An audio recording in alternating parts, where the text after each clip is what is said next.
Bom, pessoal, vamos lá então para a questão de número 2. Desenhe a fórmula estrutural para 2 aldeídos e 3 cetonas que apresentam a fórmula molecular C6H12O. Bom, vamos começar pelos aldeídos. Para ser um aldeído, ele tem que ter uma carbonila terminal, uma carbonila que vai terminar com hidrogênio em qualquer uma das extremidades da cadeia.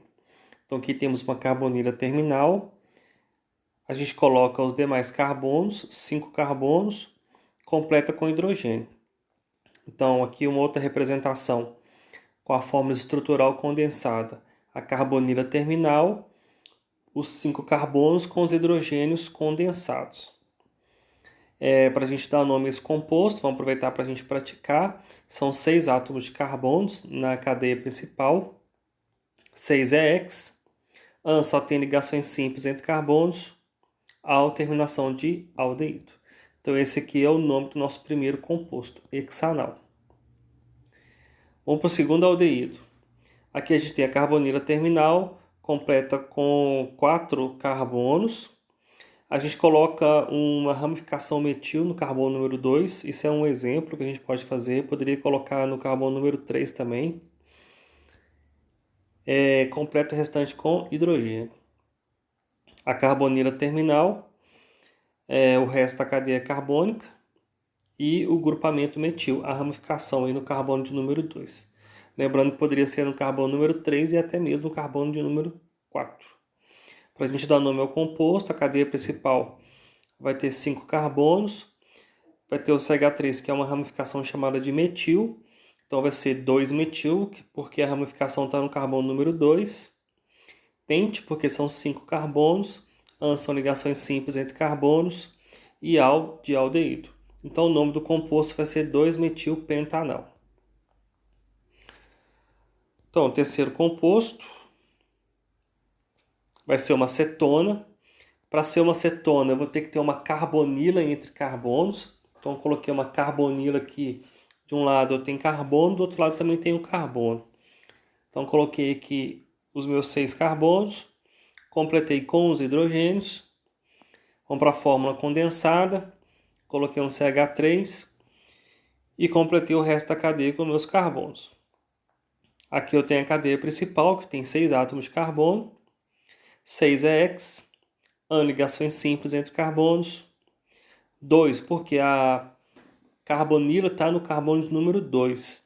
Ela poderia estar no carbono de número 2 e poderia estar também no carbono de número 3. Então tem que colocar qual seria a posição dessa carbonila. 2-ona. Então, o nome do nosso composto é hexa-2-ona, em que 2 indica a posição que a carbonila está ocupando. Mais um composto, a carbonila. Em vez de colocar um átomo de carbono, vou colocar 2. E do outro lado, coloco 3 átomos de carbono. Completo com os hidrogênios. Na fórmula condensada, coloco os 2 átomos de carbono com os hidrogênios condensados e completo o resto da cadeia. Para dar nome a esse composto, tenho 6 átomos de carbono na cadeia principal, X. AN, porque são só ligações simples. Agora, observem que eu mudei a posição da carbonila, agora ela está no carbono de número 3, então tem que falar onde que essa carbonila está. 3-ona. Então, esse é o nome do nosso composto, hexan 3-ona. Mais um composto, a carbonila, 2 carbonos de um lado, 2 carbonos do outro. E eu coloquei uma ramificação metil no carbono de número 2.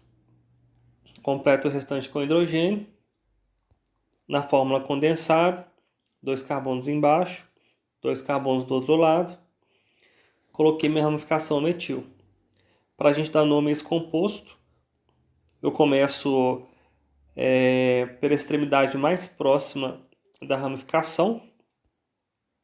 Aqui está a ramificação metil, então é 2-metil, porque o metil está ocupando a posição número 2, o carbono de número 2.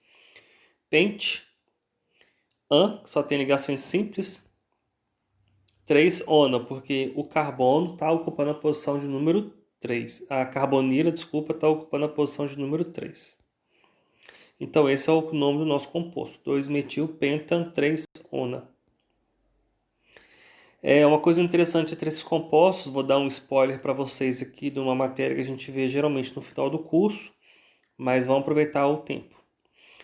São os isômeros, né? Isômeros são compostos que apresentam a mesma fórmula molecular, porém a distribuição espacial dos átomos é diferente.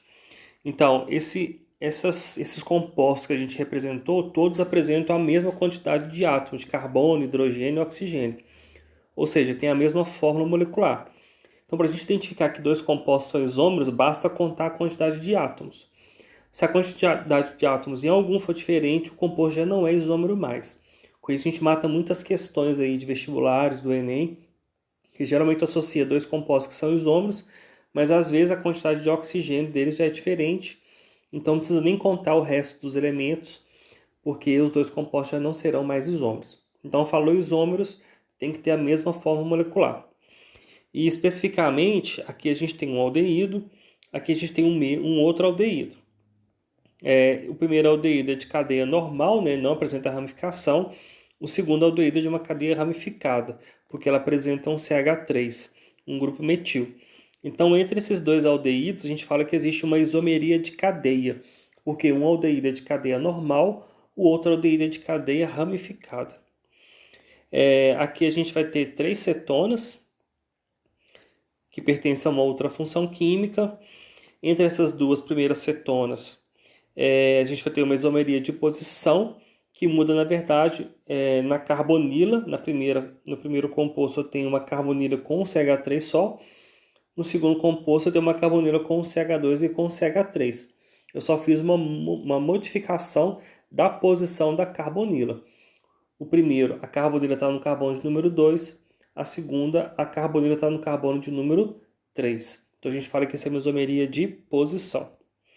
E entre esses dois compostos e a outra cetona, o primeiro são cetonas de cadeia normal, né? Não existe ramificação. E no outro eu vou ter uma ramificação metil, então seria uma cadeia ramificada. Então aqui a gente vai ter uma isomeria de cadeia também.